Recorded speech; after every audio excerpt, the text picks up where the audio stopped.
Hello, everyone. I'm Alex Witt, host of MSNBC's Weekends with Alex Witt and a contributor to Morning Joe First Look. But that is the least important thing that you need to know about the three of us on the panel here right now. Let me introduce Jane Harman, for those of you who've been living under a rock lately. She is a 9-time former member of Congress, and she was the ranking member of the House Intelligence Committee. She is now the director, president, and CEO of the Wilson Center, which deals with a lot of issues with US and global security, foreign relations, lawmaking, and the like. Someone else who needs no introduction, but I'll just make it official, former Secretary of Homeland Security, Jeh Johnson, during the second term of the Obama administration. He also was quite busy during the first term of that administration, being the General Counsel of the Department of Defense.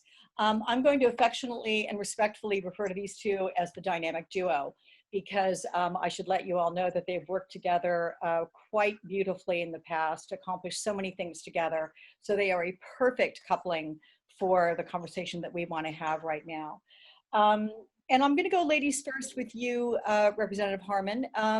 So I was most intrigued by an op-ed that you wrote in The Hill. I think that was in April of this year. And you chronicled 10 things that you are concerned about, particularly because of the focus right now on COVID, keeping this nation safe, keeping our global interests safe. And I'd love you to go through just a couple of them because we could talk all 45 minutes about all 10. But the first one that you listed was Afghanistan, the fact that it risks being taken over by the Taliban. How does that in turn affect our national security here in the United States? Well, let me answer that in 1 second, Alex. Two comments. Number one, I wish this Milken forum were in person in the Hamptons, which it was last year, for several reasons. Lots of my friends are there, but 4 of my 8 perfect grandchildren are there. Oh, well. And that would be special for me. Second of all, I love Jeh Johnson. I just love Jeh Johnson. And we work closely together, and we still do, and we always will. And I just want to say hi, Jeh, virtually. So on this, Afghanistan, I am very skeptical that the so-called peace deal that the Trump administration negotiated with the Taliban without the presence of the Afghan government, which finally has formed. There was some issue about who won the last election. I'm skeptical that that deal will lead to any peace. There's no reason to believe the Taliban is peaceful. There's every reason to believe it is continually associating with Al-Qaeda. We have released an enormous number of prisoners. We've reduced our troops. And I say trouble ahead. And my point in that op-ed was, just to briefly say this, the bad guys aren't waiting on this endless COVID nightmare to end. They're plotting against us now, both abroad and here. And why does it matter to us here? Well, first of all, we still have troops in the region, so we're vulnerable in the Middle East. But second of all, a number of, not Taliban specifically, but Al-Qaeda fighters have been recruited from the West, and ISIS fighters, and they could come home more to Europe than to the US, but we'll see. I think we have to have all eyes on targets, plural, while we're also coping with the worst pandemic ever. Jeh, you want to weigh in on that, on the threat of the Taliban taking over Afghanistan based on what you observed and worked with during your time in the Obama administration with DHS? Yes. First, hello, Alex. Hello, Jane. Jane is the consummate Washington power player, and I mean that in a good way. When I became Secretary of Homeland Security, she took me under her wing. She was my champion, my supporter.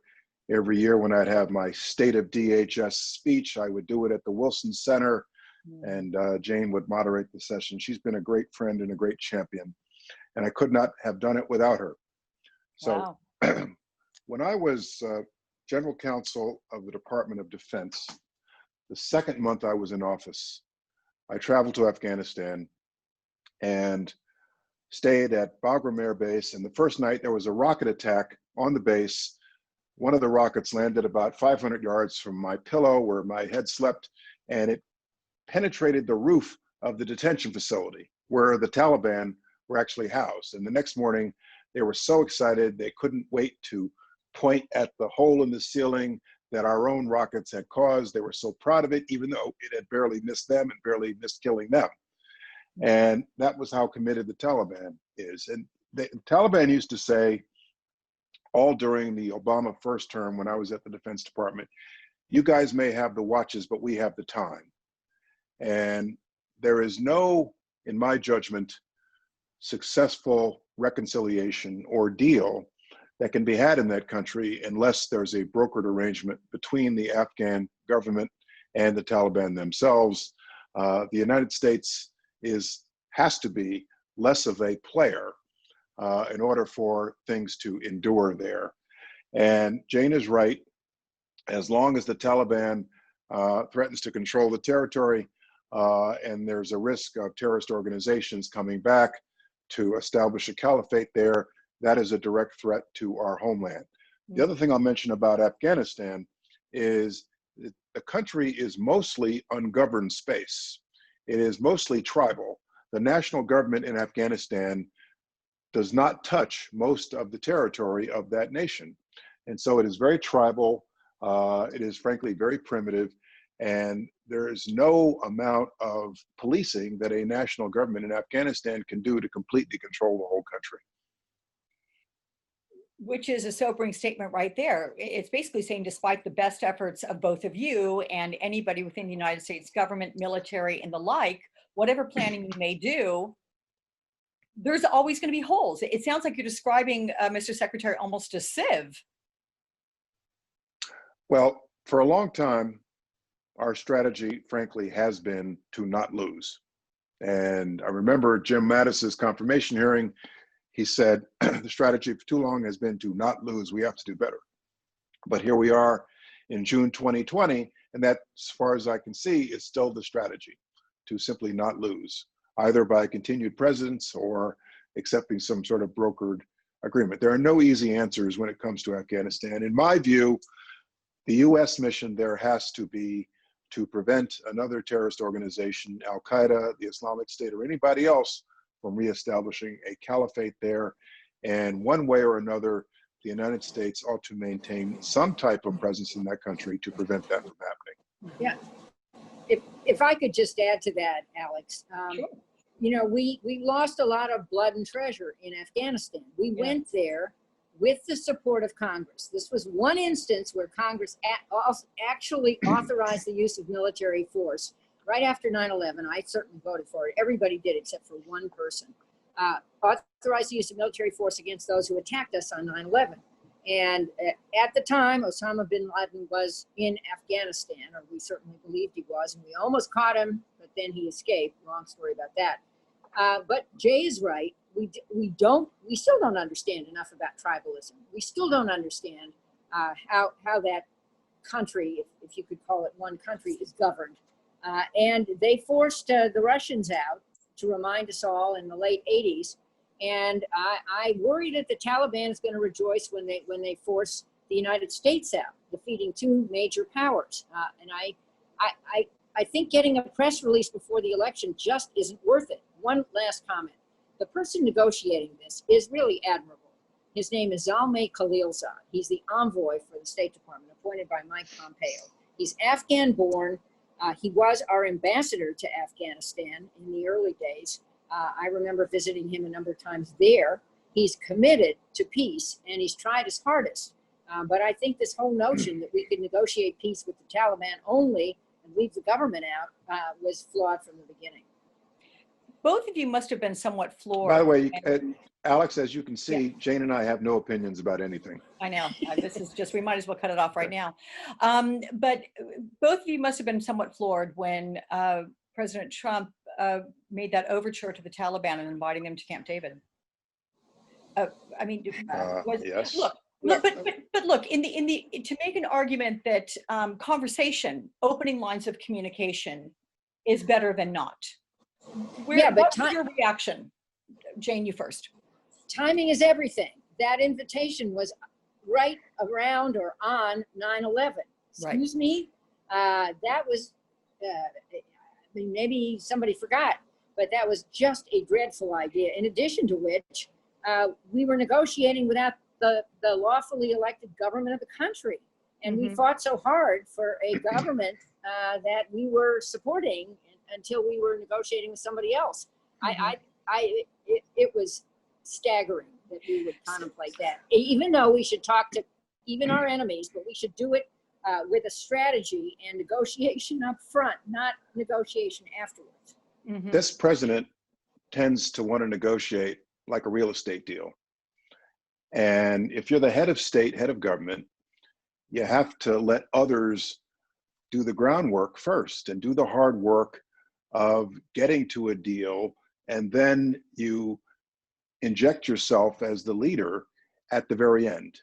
You don't just have the photo op go away and then expect it to all miraculously fall into place because you've established some sort of personal connection with the ruler of the other nation. It just doesn't work. And even over the last 3.5 years, I think we've demonstrated that with North Korea and others. Yeah, I was going to get to North Korea, and if you see anything positive because of communication being established, and I believe it's been described as love letters being exchanged between this president That's right. and Kim That's Jong-un, but do you see anything that the United States has gained? And I'll let you go first, Mr. Secretary, on this.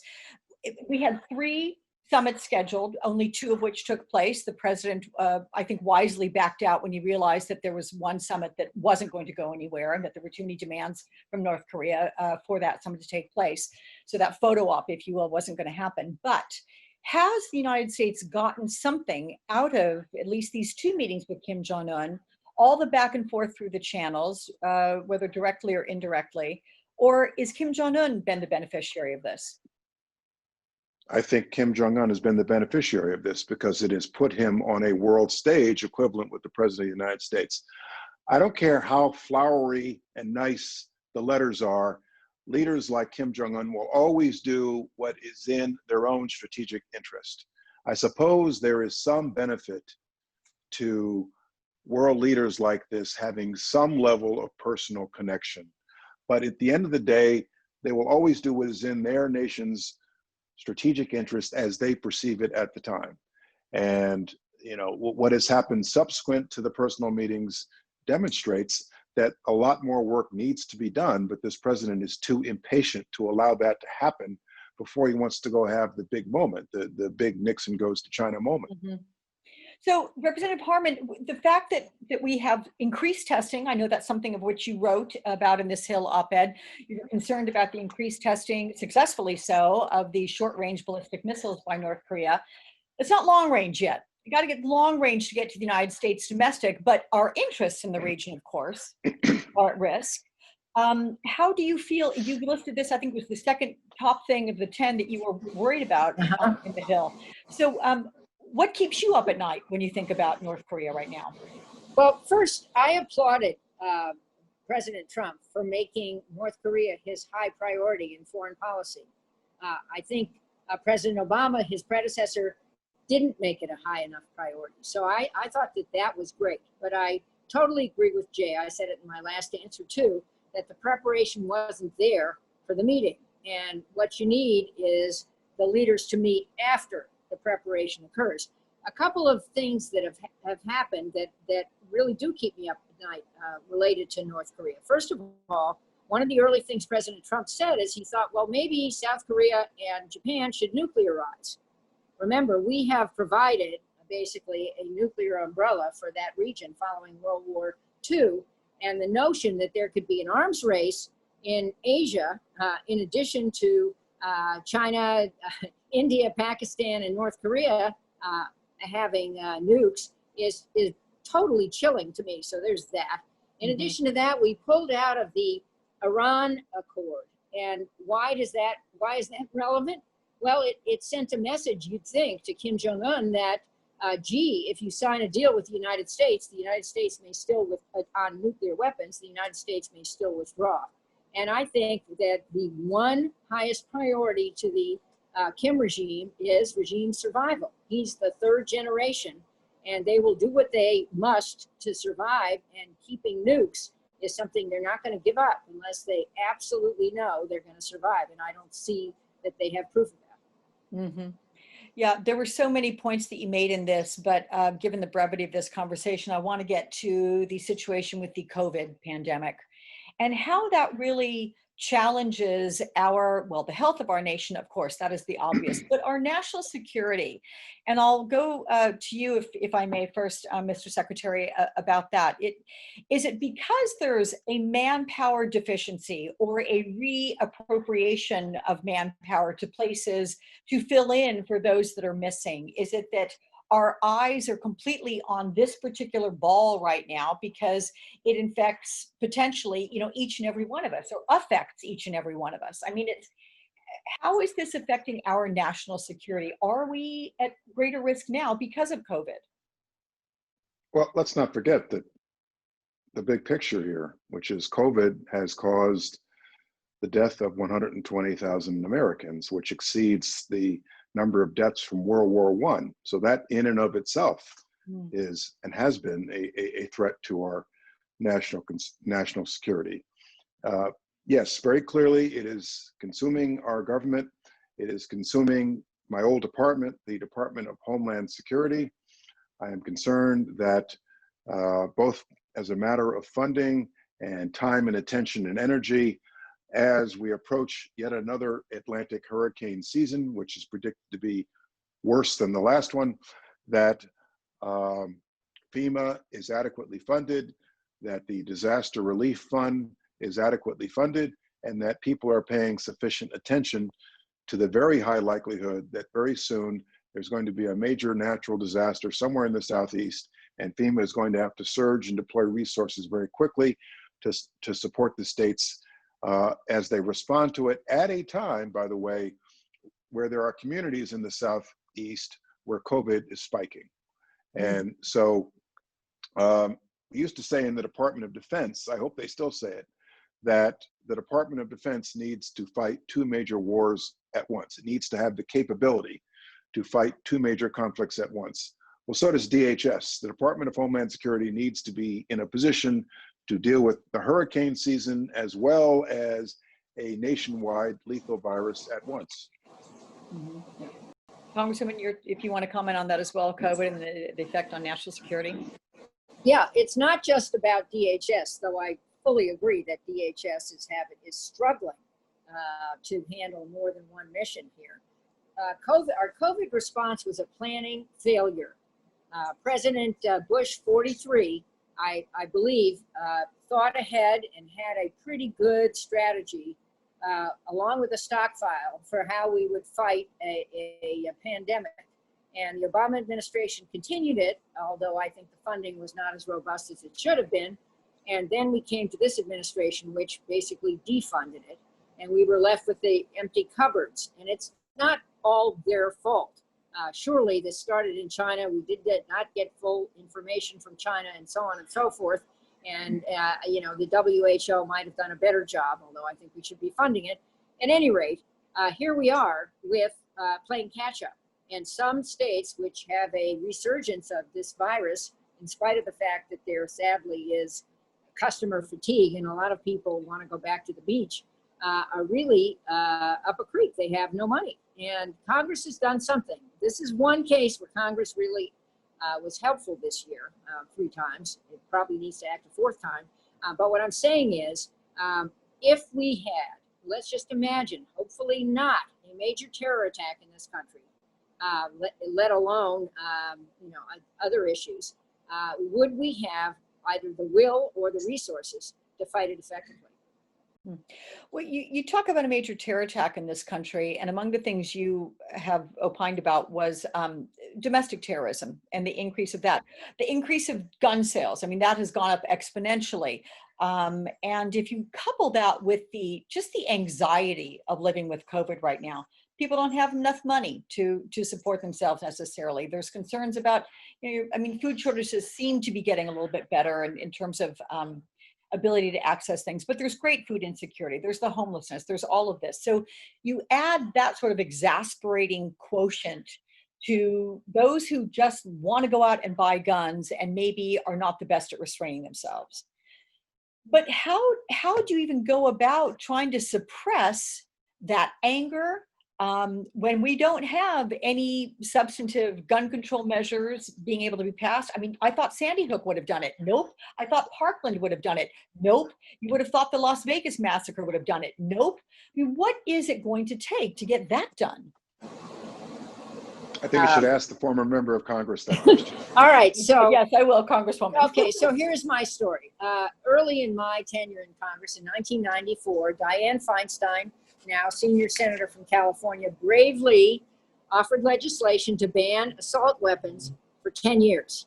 I voted for that, and it passed, and it became law, and the result was the Democrats lost the majority in Congress. Speaker Tom Foley not only lost his speakership, but he lost his seat from Washington State.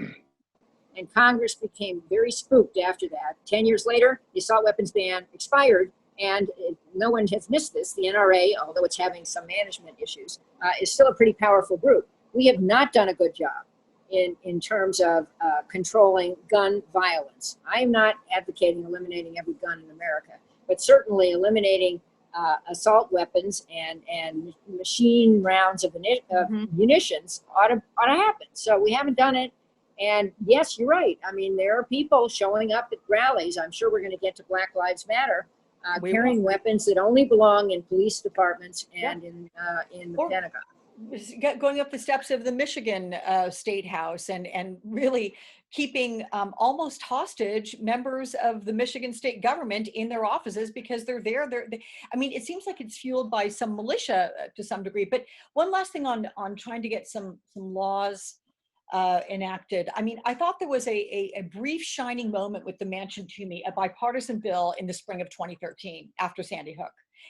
And yet that was defeated.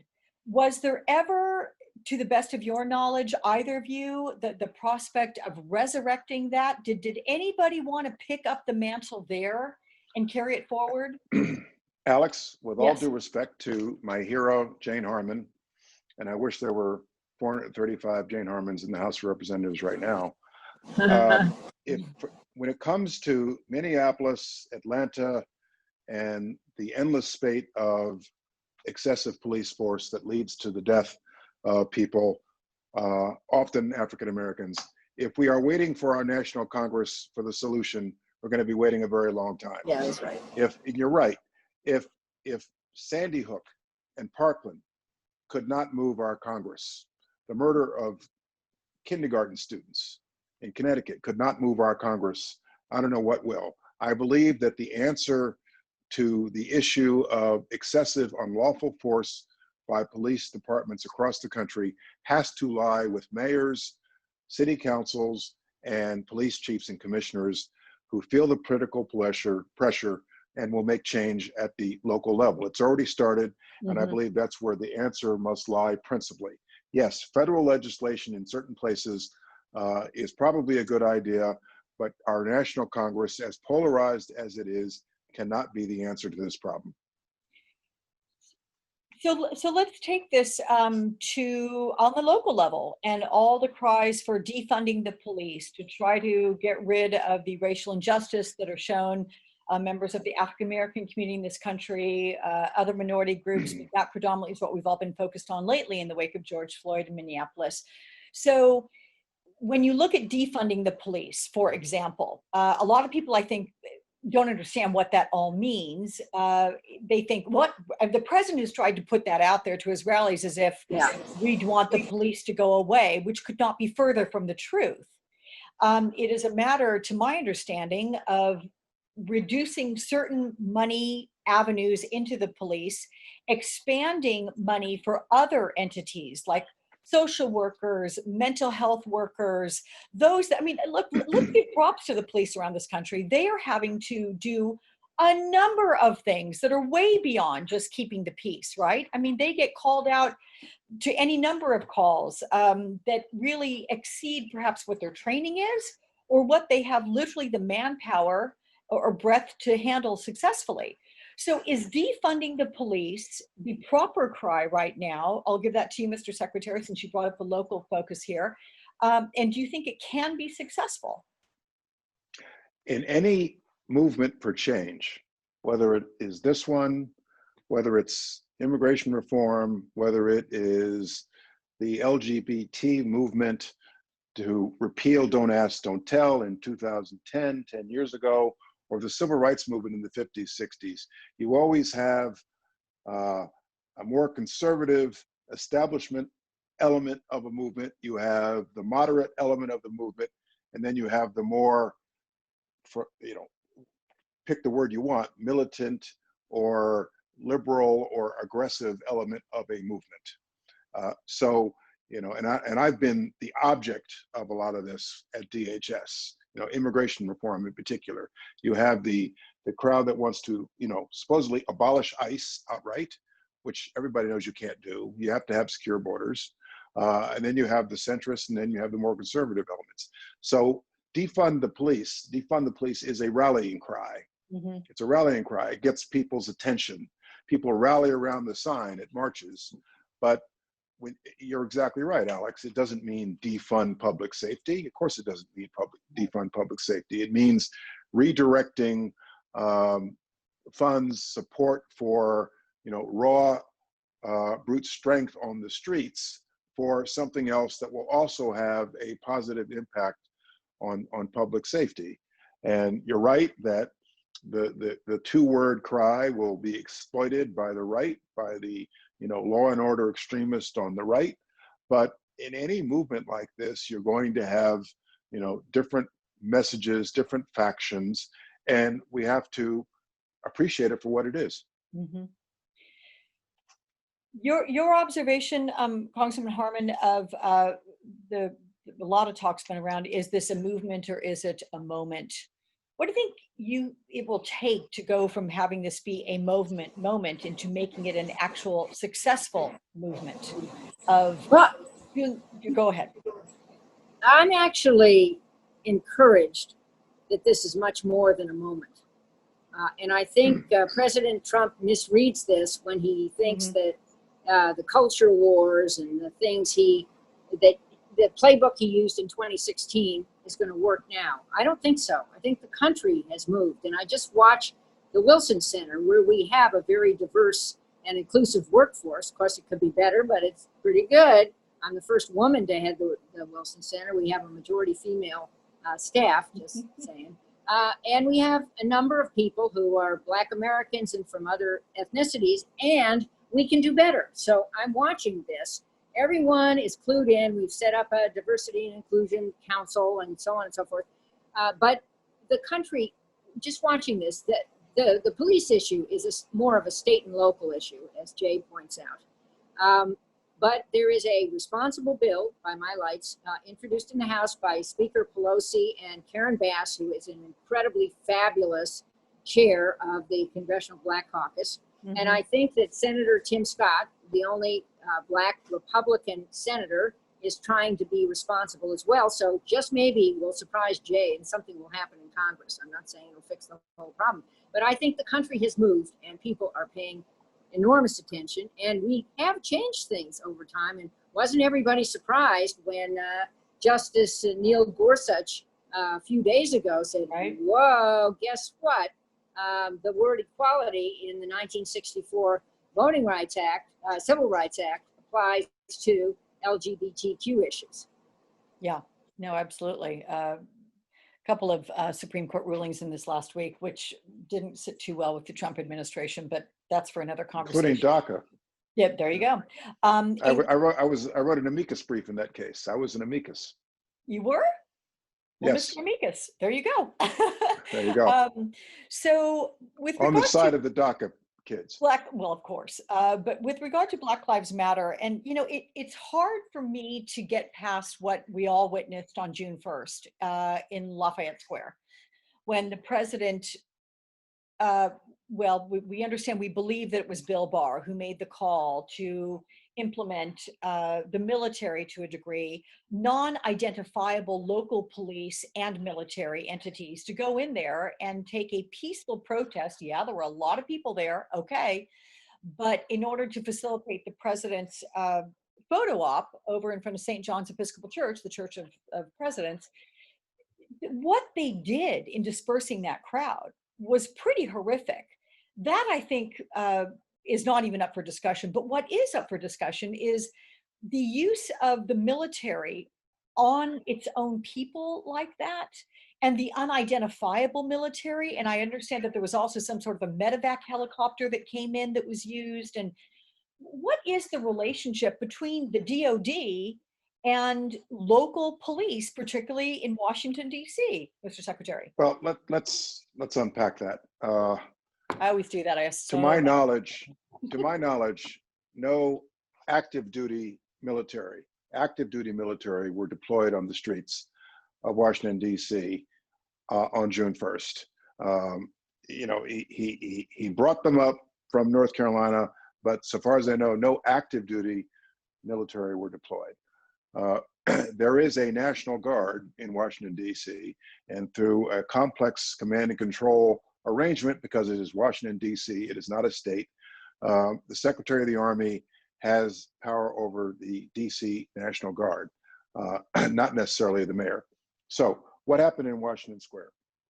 It was a combination of different federal law enforcement agencies who I don't understand why they took their credentials off. You should never do that, except maybe in a detention facility or some type of special op, who were out there under the overall direction of the United States Secret Service, which is part of DHS. And as Jane probably knows, there are arrangements between the Secret Service and the Park Police and the Metro Police about who is responsible for what in and around the White House compound. And when it comes to a matter of presidential security and presidential safety, the Secret Service is in charge. Mm-hmm. There are other circumstances where I can imagine where the president's life was genuinely threatened, where the Secret Service would direct that protesters be removed from an area in order to get the president back to the safety of the White House compound. Here was very different. Here, the president decides he wants to take a walk in the park. And for the president to take a walk in the park safely meant that the Secret Service and these other agencies had to go out and clear away some demonstrators. That creates the horrible photo op. And what should have happened is the Secretary of Homeland Security should have had a conversation with the president to say, Mr. President, I understand you want to take a walk in the park for a photo op. This is what we're going to have to do in order to make that happen. We're going to have to clear these people out, and whatever photo op you want will be overwhelmed by the photo op of us pushing these demonstrators out of the way. Do you really want that? Mm-hmm. And every president I know up to this one would have said, you know what, you're right, it's not worth it, I'll stay at home. Mm-hmm. And that didn't happen, that conversation didn't happen. Maybe it did, and the president rejected it, but that is the conversation that should have occurred. Yeah. Just to add to that, so far as I know, and it was reported, the demonstration was peaceful. This wasn't a case of people with their AK-47s or whatever milling around or any kind of violence. And so I certainly agree with Jay. There was another way to do this. This is not to deny the president access to a church, but it is to say that doing it this way, perhaps he wanted the confrontation, but I think he ended up creating a visual that not only took away from what he did, but that will be very hurtful to him. Yeah. No. If I could add to that, Alex, there's something also to be said about the legal debate about when and where the active duty military is deployed in the United States. As a general rule, we have laws against a posse comitatus. Right. It is fundamental to our American values and our American legal system that we do not deploy the active duty military on the streets of the United States. I believe it's one of the reasons why our military is so revered, because we keep its power and authority captained in certain parts of our life. And that week we had on TV and elsewhere a very interesting legal debate, which I participated in, about posse comitatus, the Insurrection Act of 1807 and its proper application. But what I was really pleased to see were all these retired generals and admirals coming out and denouncing this, because it is so ingrained in their training and their fiber and their values that you just don't do this. Well, forget the legal debate. You just don't do this. It's not what the U.S. military does in this democracy. and Well, the fact that the current chairman of the Joint Chiefs Yeah. apologized for participating in that. I mean, that was yeah, that was profound to have in that. he was in camouflage also, standing near the president, Yeah. who then said in a graduation speech to the National Defense University that he regretted that he was there and he shouldn't have been there. Yeah. And that was the event that provoked a very strong statement from General Jim Mattis, former Secretary of Defense, and a number, as Jay said, of our most important generals and others who condemned what happened. So it was a teaching moment. And I do think, back to your earlier question, is this a movement?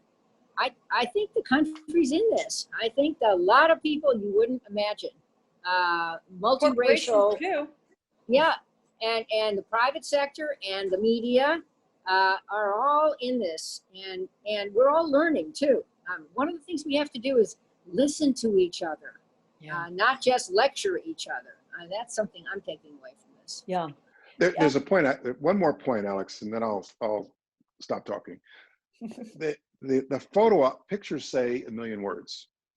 The photograph of the senior most military officer in the United States in combat fatigues on Pennsylvania Avenue, I think is what really sets us off. First of all, you do not wear combat fatigues to the White House, period. You wear your dress uniform to the White House, whether you're the chairman of the Joint Chiefs or an 04 or an 06 captain, you do not wear combat fatigues. The only place you wear combat fatigues in Washington, D.C., active duty military, is on a base or at the Pentagon, period. We started off talking about Afghanistan. I happen to know that the president of Afghanistan used to get really angry when the commanding general in Afghanistan would show up in his office wearing his combat fatigues and his combat boots, because it's not respecting the office. And so when General Milley went out on the streets with the president for the photo op in combat fatigues, that was terrible. And I think I'm glad he appreciated that. Yeah. So we've got about 5 minutes left, and it brings me to what's happening today, and that is that anybody can go into a bookstore around this country and buy John Bolton's book. I'm not here to sell his book, but I want to pick up on something, Jay, that you talked about, how things are supposed to work inside of a White House. I'm curious, all the hullabaloo about confidentiality being breached by this book.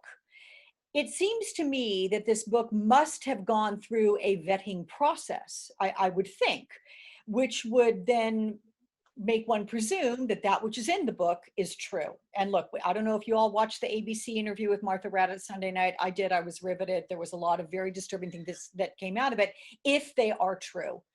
But with regard to the book, I mean, first of all, John Bolton, he's been around the block several times, having worked in 3 previous GOP administrations. How in the world would he go into writing a book like this, knowingly divulging secrets like that? I mean, doesn't the White House have a say in that? Well, here's the reality of what is referred to as pre-publication review. All of us in senior national security positions, including myself, all sign an agreement before we get access to classified information that says that if you write a book, you are obligated to submit the book to the relevant department or agency to review it before you publish it, to make sure there is no classified in it. Classified, not something that is politically embarrassing, but no classified information in the book. And if you violate that, courts don't like to stop the publication of a book, but you risk forfeiting the profits of the book. And if it's really bad, you risk going to jail. So we all know we have to submit our book for pre-publication review if we write one, which is why I'm never writing a book. And I have seen, when the powers that be want to make it happen, I have seen them review the book in like 48 hours if they really want to get it done. And I suspect what happened here is Bolton started down that process, as he knew he should. And along the way, they said, please take this out, please take that out. And it seems as if they reached a point where they were slow rolling him. And it was taking months, to the point where he got frustrated and he and his publisher went ahead. So he's a bit vulnerable, as the judge pointed out last week, because they didn't give him the formal stamp of approval before he could launch his book. But on the other hand, it does seem as if they were slow rolling him at the White House. Well, I think we have 30 seconds left. I just want to say, I don't feel very sorry for John Bolton. I mean, he was given reportedly a $2 million advance. He may end up having to forfeit that. But the House wanted to call him as a witness for a long time, and he resisted that while he was in the White House, and said that they'd have to challenge that he would challenge the subpoena in court, and they knew that would take forever, so they moved on and asked other people. But he had a lot of this information, which he should have shared, whether in an open or closed session, with those who properly were doing oversight. That Congress is the Article 1 branch of government, the executive is the Article 2 branch of government, and he stonewalled Congress. And then he publishes this book, and now he's getting lots of ink and media. So I don't feel sorry for John Bolton. I don't know the truth of everything he says. It's clearly embarrassing to the White House. It's another sideshow. And maybe a lot of it is true, but I think we need to get back to, and the title of this panel is Threats Aren't Partisan, Bipartisanship, where there is respect for the institutions of government, parties work together to protect our country. I mean, COVID isn't targeting us by party, and neither is ISIS or the Taliban. And so if we don't get over this soon, they're going to get all over us. Yeah. I'm going to risk an extra minute, but I did want to ask you, Jane, of those things that were alleged in this book, and we'll even blow past the president asking Chinese President Xi directly for help in the election. I mean, that's stunning. But the fact that what we saw with Mr. Berman from the SDNY being ousted this past weekend on the heels of what John Bolton has said in this book, which is that the president, among the things he said, was working with Turkish President Erdogan, saying, look, we're going to help you with this issue with the investigation right now into essentially money laundering right now from your top bank there in Turkey, when I get my people in. I mean, saying that they were all Obama people. I mean, if this is true, how much does this violate any sense of bipartisanship that exists between, or non-partisanship in law? It violates the checks and balances in our system. And the Justice Department is supposed to protect or provide impartial justice for all of us, not be the president's personal law firm. And weeding out, they would say, and I would say purging all the oversight from our departments, in spite of cries from Congress, makes the country, puts the country in more danger. And it's not that I didn't know this U.S. attorney, and I'm not exactly sure what he was investigating, but he was the president's pick. And let's understand that he was doing, he would claim, and most people would claim, a good job of investigating things that could be wrongdoing. Yeah. And if we clean all this out, I think we turn into a country we've never been in history.